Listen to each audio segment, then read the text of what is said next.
Hello friends, good evening. Dream of Bharat के online classes में आप सभी लोगों का स्वागत है।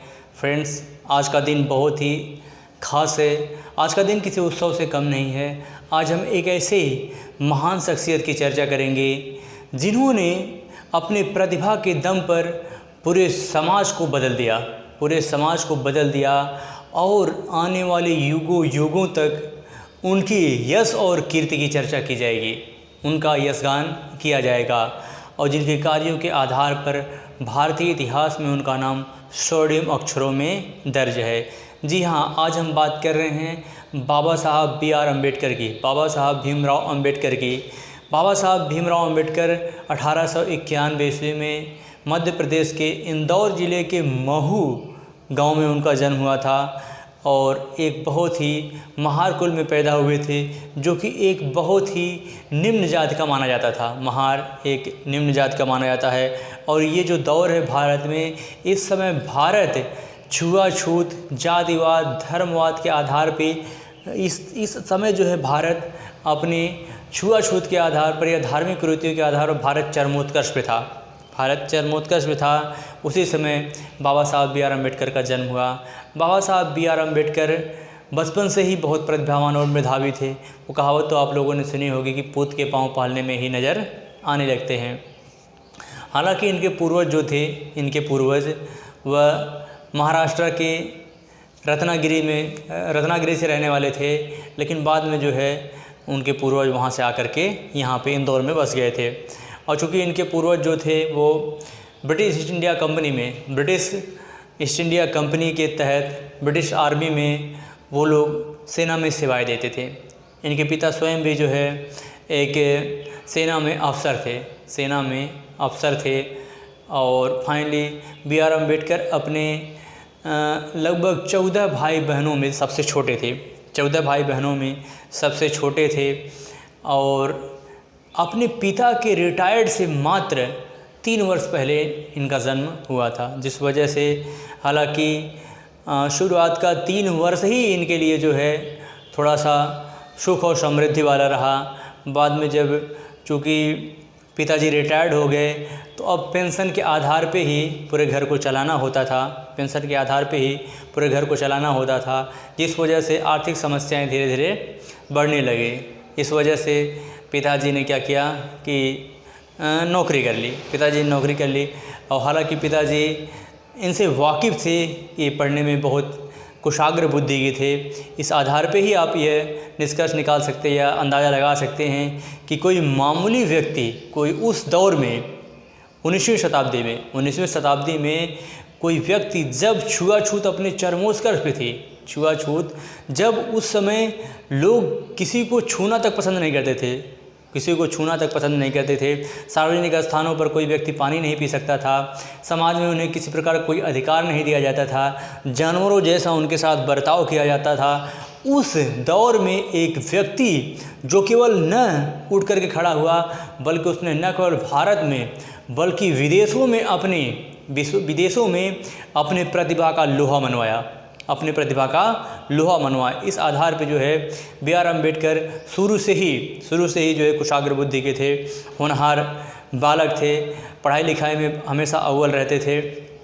लेकिन उस समय जिस तबके से ये बिलोंग करते थे, उस तबके को शिक्षा ग्रहण करने का अधिकार नहीं था। हालांकि चूँकि पिताजी सेना में अफसर थे, तो जिस वजह से उन्होंने सिफारिश करके जो है थोड़ा सा सोच लगा करके बच्चे का दाखिला स्कूल में करवा दिया। लेकिन वहाँ पे हमारे समाज में शुरू से ही जो ये जातिवाद था, जो भेदभाव था, वो चीज़ें शुरू से ही इन्हें उसका शिकार होना पड़ा। और जब बालक अम्बेडकर जो है जब वहाँ पे गए शिक्षा ग्रहण करने विद्यालय में, पाठशाला में, तो जब वो सीट पर बैठे तो ऑलरेडी चूँकि वहाँ पे फॉरवर्ड क्लास के बच्चे पढ़ते थे, तो वो सारे के सारे बच्चे जो है सीट छोड़ करके खड़े हो गए। और जब यह बात जो है मास्टर साहब को पता चली, तो स्वयं गुरुजी भी ब्राह्मण थे, तो उन्होंने जो है बच्चे को कहा कि क्या इतना ही कम है कि तुम्हें इस स्कूल में दाखिला मिल गया और तुम यहाँ पे इन लोगों के साथ नहीं बैठ सकते हो, क्योंकि ये फॉरवर्ड क्लास के बच्चे हैं, अतः तुम्हें जो है शिक्षा अगर तुम्हें पढ़ना है तो तुम बाहर बैठोगे, और वो भी ज़मीन पर।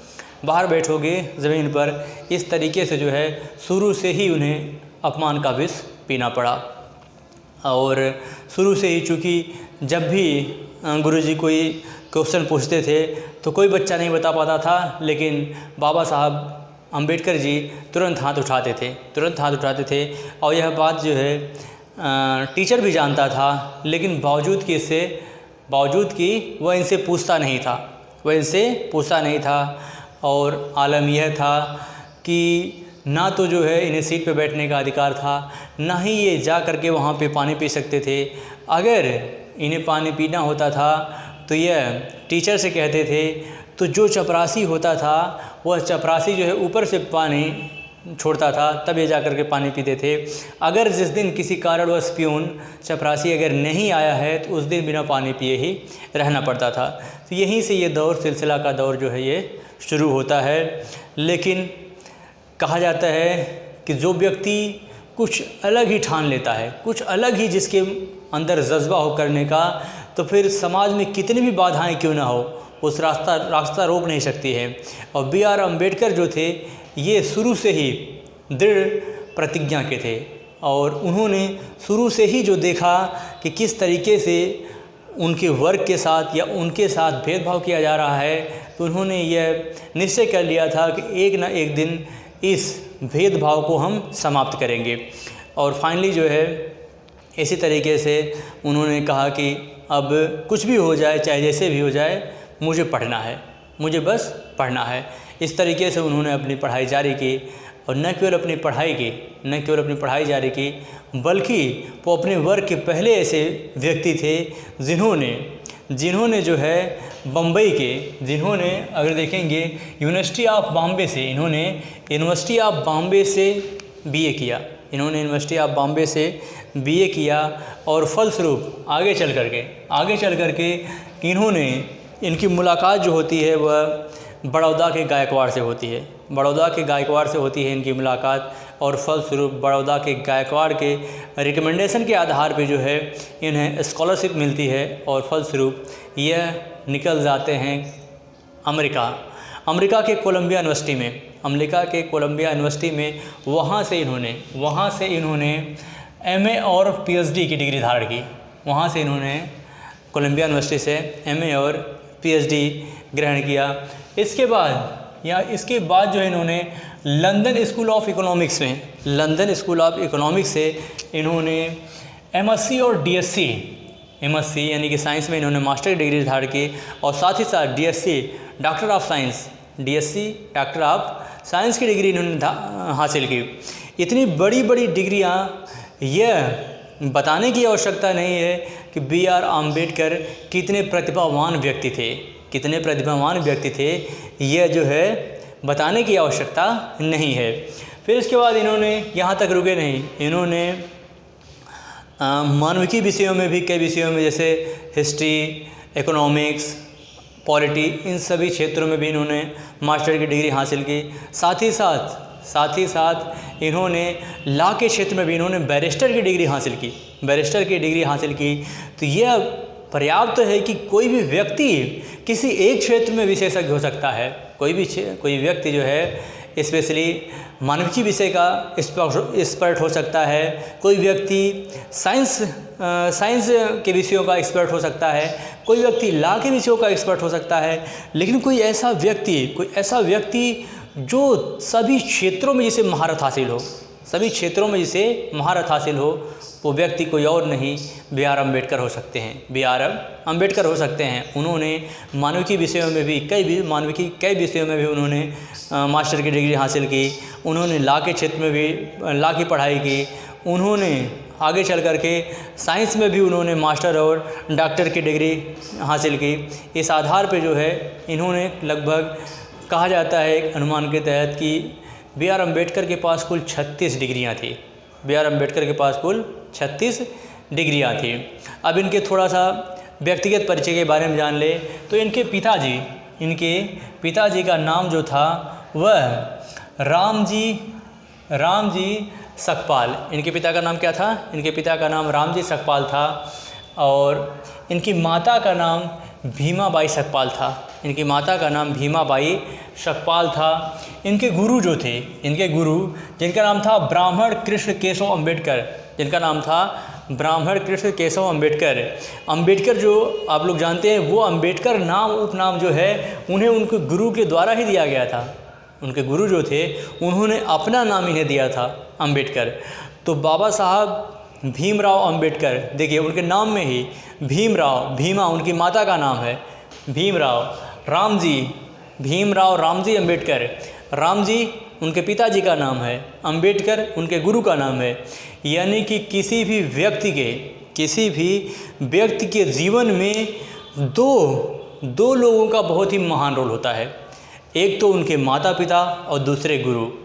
अगर कोई व्यक्ति महान बना है तो इतिहास इस बात का गवाह है कि उसको महान बनाने में उसके माता पिता और उसके गुरु का सबसे बड़ा रोल रहता है। और यहाँ पर आप देख रहे हैं कि उनके नाम में उनके माता पिता और उनके गुरु तीनों लोगों का नाम सम्मिलित किया गया है। इसके बाद देखेंगे 1906 ईस्वी में इनका विवाह, 1906 ईस्वी में इनका विवाह जो होता है वो रमाबाई के द्वारा होता है। हालांकि बी आर अम्बेडकर का 2 विवाह हुआ था, तो जो पहला विवाह हुआ था इनका, चूँकि बचपन में ही पिताजी के द्वारा कराया गया था, तो इनका पहला विवाह जो हुआ था वो 1906 ईस्वी में हुआ था। किसके साथ? रमाबाई के द्वारा, रमाबाई के साथ जो है हुआ था। आगे चल कर के 1936 ईस्वी में रमाबाई का देहांत भी हो जाता है। 1936 ईस्वी में 1913 ईस्वी में इनके पिताजी का देहांत हो गया। 1913 ईस्वी में इनके पिताजी का देहांत हो गया और 1913 ईस्वी में ये स्कॉलरशिप पर कहाँ चले जाते हैं?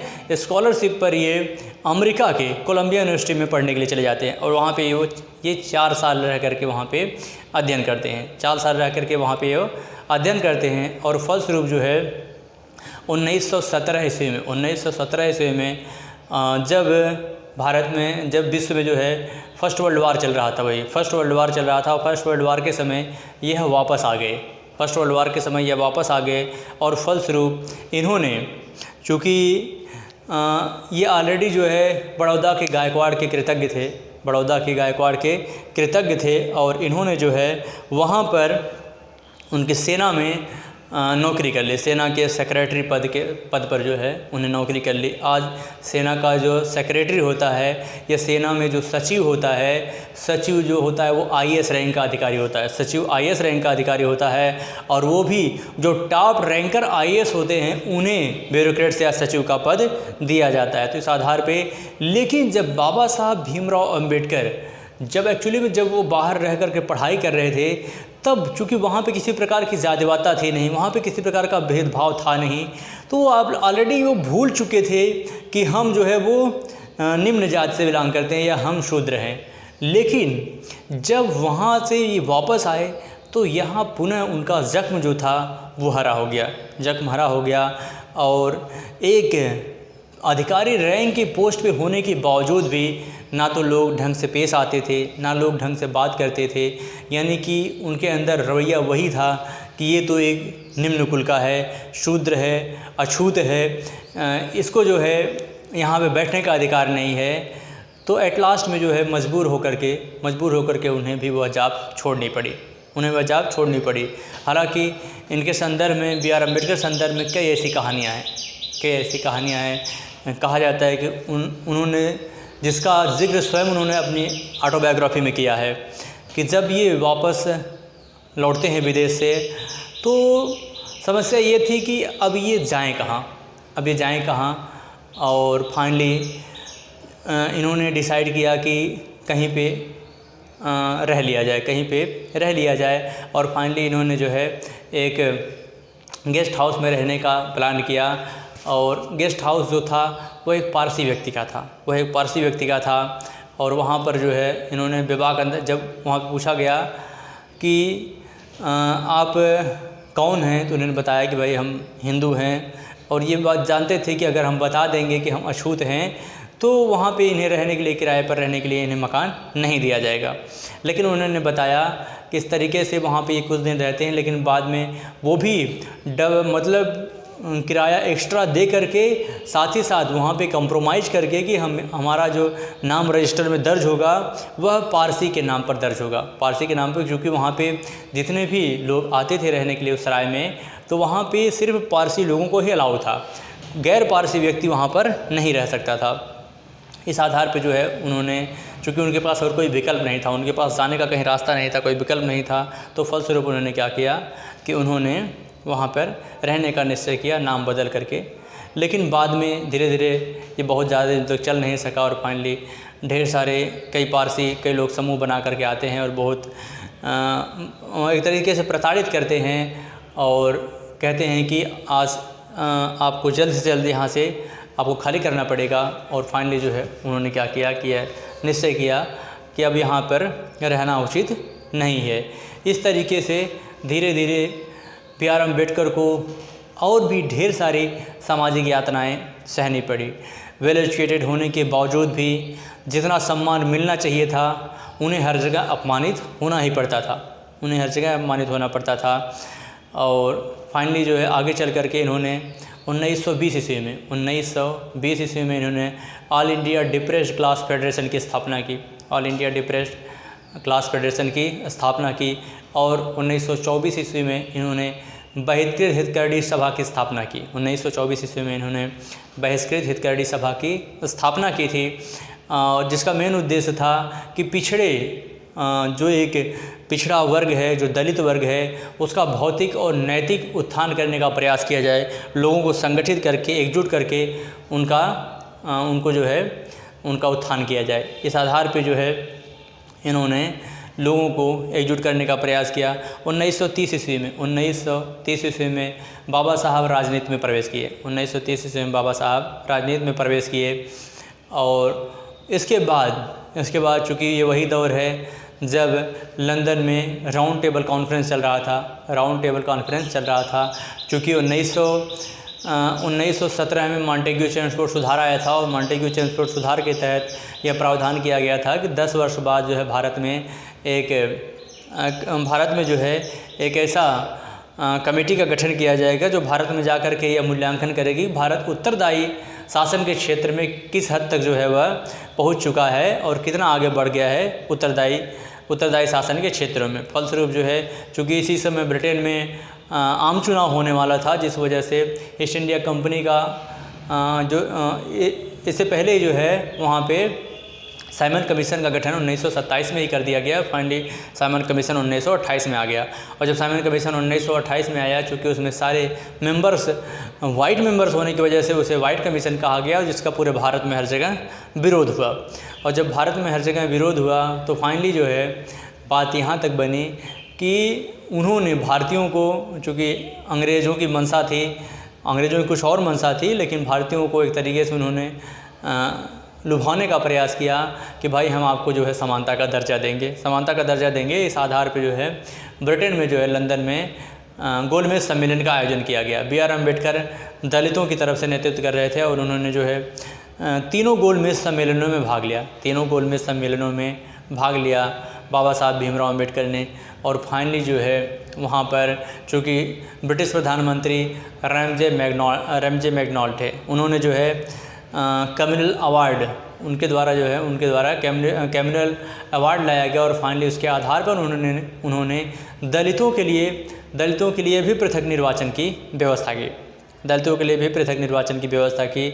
और चूँकि महात्मा गांधी भली भांति जानते थे कि अंग्रेज़ों की चाल है, अंग्रेज़ भारत को संप्रदाय और जाति के आधार पर विभाजित करना चाहते हैं, क्योंकि ऑलरेडी जो है अंग्रेज़ों ने इससे पहले 1909 ईस्वी में पार्लियामेंट्री सुधार अधिनियम के तहत मुस्लिमों के लिए पृथक निर्वाचन की व्यवस्था कर दिए थे, जिसे 1916 के लखनऊ पैक्ट में कांग्रेस द्वारा भी स्वीकार कर लिया गया था। तो महात्मा गांधी इस बात को भली भांति जानते थे कि ये अंग्रेज़ों की सिर्फ महज एक चाल है। और फलस्वरूप जो है महात्मा गांधी ने अनशन प्रारंभ कर दिया और उन्होंने कहा कि जब हम भारत को जो है बंटने नहीं देंगे, संप्रदायवाद के आधार पे हम भारत को विभाजित होने नहीं देंगे। और वो अपने जिद पर अड़े रहे और मजबूर होकर के बाबा साहब को, B.R. अम्बेडकर को जो है उनके सामने झुकना पड़ा, क्योंकि अगर बाबा साहब झुकते नहीं तो हो सकता है महात्मा गांधी जी जिद में अपना प्राण त्याग दे दें। और फाइनली जो है इन दोनों के मध्य पूना पैक्ट हुआ। पूना पैक्ट हुआ और पूना पैक्ट में एम.आर. जयकर, पूना पैक्ट में एम.आर. जयकर और एम.आर. जयकर तथा मदन मोहन मालवीय और और जो है डॉक्टर राजेंद्र प्रसाद के द्वारा, इन चारों लोगों के द्वारा, गांधी जी, अम्बेडकर, एम.आर. जयकर तथा मदन मोहन मालवीय के द्वारा इन लोगों के मध्य एक समझौता हुआ और फाइनली पूना पैक्ट पर जो समझौता हुआ वह मालवीय तथा अम्बेडकर साहब का पैक्ट हुआ, मतलब समझौता हुआ, जिस आधार पे इसको जो है बर्खास्त कर दिया गया, यानी कि अब जो है संप्रदाय के आधार पर जो है कम्युनल अवार्ड को निरस्त कर दिया गया।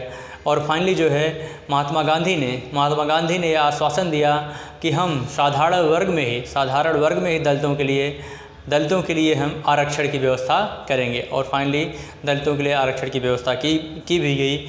और दलितों के उत्थान के लिए महात्मा गांधी ने दलितों के लिए हरिजन शब्द का प्रयोग किया और उन्होंने 1933 ईस्वी में उन्होंने हरिजन पत्रिका का भी प्रकाशन किया और साथ ही साथ दलितों के उत्थान के लिए पूरे भारत का उन्होंने भ्रमण किया। इसके बाद जो है आगे चल करके देखेंगे तो संविधान के क्षेत्र में बाबा साहब भीमराव अम्बेडकर का एक असराहनीय योगदान है। बाबा साहब के बिना संविधान की कल्पना नहीं की जा सकती है। और उनके द्वारा ही चूँकि बाबा साहब भीमराव अम्बेडकर जो थे यह प्रारूप समिति के सदस्य थे, प्रारूप समिति के अध्यक्ष भी थे। और आगे चल करके जो है आज़ादी के समय इन्हें कानून मंत्री भी बनाया गया। और इसी आधार पे बाबा साहब बी.आर. अम्बेडकर को भारत के संविधान निर्माता, संविधान का पिता तथा संविधान का जननी दोनों कहा जाता है। संविधान का पिता तथा संविधान की जननी दोनों कहा जाता है। और उन्होंने हर संभव यह प्रयास किया कि हम अपने वर्ग का उत्थान करें, अपने वर्ग का नैतिक और राजनैतिक दोनों तरीके से उत्थान करें। और लगातार वो संघर्ष भी करते रहे। और 1948 ईस्वी में बाबा साहब भीमराव अम्बेडकर का दूसरा विवाह हुआ डॉक्टर शारदा कबीर के द्वारा। डॉक्टर शारदा कबीर महाराष्ट्र की एक सारस्वत ब्राह्मण थी, उनसे जो है उन्होंने दूसरा विवाह किया। बाबा साहब भीमराव अम्बेडकर बहुमुखी प्रतिभा के धनी थे। अगर इनके मूल्यांकन की बात करेंगे तो ये बहुमुखी प्रतिभा के धनी थे। इन्होंने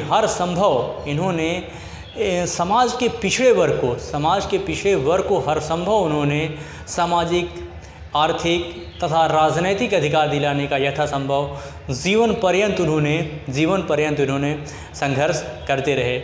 और अंततः बाबा साहब को बहुत निराशा हुई। 1950 ईस्वी में उन्होंने लगभग 2 लाख दलितों के साथ उन्होंने बौद्ध धर्म को स्वीकार कर लिया। 2 लाख दलितों के साथ उन्होंने बौद्ध धर्म को स्वीकार कर लिया। और इस तरीके से बौद्धिस्ट वो बौद्ध धर्म को उन्होंने स्वीकार कर लिया। बाबा साहब की अगर आप बात करेंगे तो बाबा साहब एक ऐसे प्रतिभाशाली व्यक्ति थे जिनको अगर आप देखेंगे तो चूँकि समाज का जो एक हायर क्लास वह कभी भी जो है उन्हें नहीं चाहता था कि वो आगे बढ़ें। इसी वजह से जब चुनाव हुआ तो चुनाव में बाबा साहब जो थे वो महाराष्ट्र से लड़ रहे थे। और जितने भी फॉरवर्ड क्लास के लीडर थे उन्होंने अपनी पूरी ताकत झोंक दी और फाइनली महाराष्ट्र से हार गए। चुनाव में वो महाराष्ट्र से हार गए।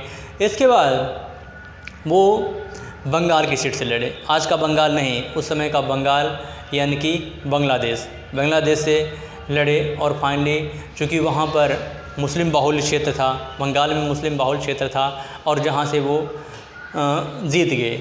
कितनी विडंबना की बात है कि जहाँ हिंदू बाहुल्य क्षेत्र था वहाँ से वो हार गए।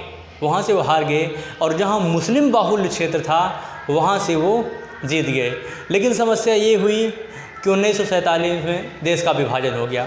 जब देश का विभाजन हो गया, देश का बंटवारा हो गया, तो फाइनली जिस सीट से वो निर्वाचित हुए थे वह क्षेत्र तो पाकिस्तान के हिस्से में चला गया। यानी कि आज वाला बंगाल जो था, यानी कि बांग्लादेश जो है वो उस समय पूर्वी पाकिस्तान था, वो उस समय पूर्वी पाकिस्तान था। तो फाइनली जो है वह क्या हुआ कि वह जो है पाकिस्तान के हिस्से में चला गया। तो अब विडंबना ये उत्पन्न हुई कि जब जवाहरलाल नेहरू ने जब लिस्ट महात्मा गांधी को दिखाया, तो महात्मा गांधी ने देखा कि उसमें बी आर अम्बेडकर का कहीं नाम ही नहीं है, बी आर अम्बेडकर का कहीं नाम ही नहीं था। तो फाइनली जो है महात्मा गांधी ने कहा नेहरू जी से कि ये आपका भारत नहीं है, ये स्वतंत्र भारत है, और स्वतंत्र भारत में सबको समान अधिकार है। तो फाइनली जो है उनके कहने पर ही उन्होंने उन्हें कानून मंत्री बनाया। और बाद में जब राष्ट्रपति डॉक्टर राजेंद्र प्रसाद हुए, तो डॉक्टर राजेंद्र प्रसाद के कहने पर ही तो एक उनसे दबाव बनाया गया, और फाइनली जो है उन्होंने जो महाराष्ट्र क्षेत्र से, चूँकि उस समय महाराष्ट्र में मुख्यमंत्री नहीं हुआ करते थे, महाराष्ट्र के प्रधानमंत्री थे एम.आर. जयकर, महाराष्ट्र के प्रधानमंत्री एम.आर. जयकर थे। तो फाइनली एम.आर. जयकर ने त्यागपत्र दिया। एम.आर. जयकर के स्थान पर ही बी आर अम्बेडकर जो है महाराष्ट्र से उन्हें निर्वाचित किया गया। इस तरीके से अगर आप बाबा साहब अम्बेडकर के बारे में देखेंगे तो वो अपने जीवन भर वो संघर्ष करते रहे। न केवल अपने लिए संघर्ष नहीं किए, अपने पूरे वर्ग के लिए किए। हर उस वर्ग के लिए उन्होंने संघर्ष किया जो कहीं न कहीं समाज में पिछड़ा हुआ था। उन्होंने दलितों को मंदिरों में प्रवेश का अधिकार दिलाया। उन्होंने दलितों को उन्होंने जो है सार्वजनिक स्थानों पर पानी पीने का अधिकार दिलाया। और आज वर्तमान में देखेंगे संविधान के आर्टिकल 17 में, अनुच्छेद 17 में अस्पृश्यता का उल्लेख किया गया। बाकायदा अगर कोई व्यक्ति जो है छुआछूत का भाव रखता है तो उसे कानूनी दंड देने का प्रावधान भी किया गया है। और 1956 ईस्वी में लगातार संघर्ष करते हुए, देश के लिए लड़ते हुए 1956 ईस्वी में एक बहुत बड़ी उम्र नहीं कहा जा सकता है, जिस वजह से जो है 1956 ईस्वी में उनका देहांत हो गया। और फाइनली उनका अंतिम संस्कार जो है वो बौद्ध धर्म के अकॉर्डिंग किया गया।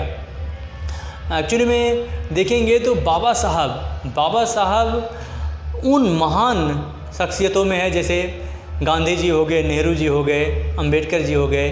तो ऐसे कुछ गिने चुने नेताओं में प्रमुख स्थान रखते हैं बाबा साहब। तो आप इस आधार पर यह मूल्यांकन कर सकते हैं कि जिस समाज से, जिस कम्युनिटी से बाबा साहब बिलोंग करते थे, कोई मामूली व्यक्ति यहाँ तक सफ़र नहीं तय कर सकता है। बाबा साहब भीम अम्बेडकर ने कहा था कि शिक्षा वो शेरनी का दूध है जो पिएगा वो दहाड़ेगा। शिक्षा को ही उन्होंने एक ऐसा हथियार बनाया जिसके माध्यम से उन्होंने पूरे समाज का कायाकल्प कर दिया। इस तरीके से आप यह कह सकते हैं।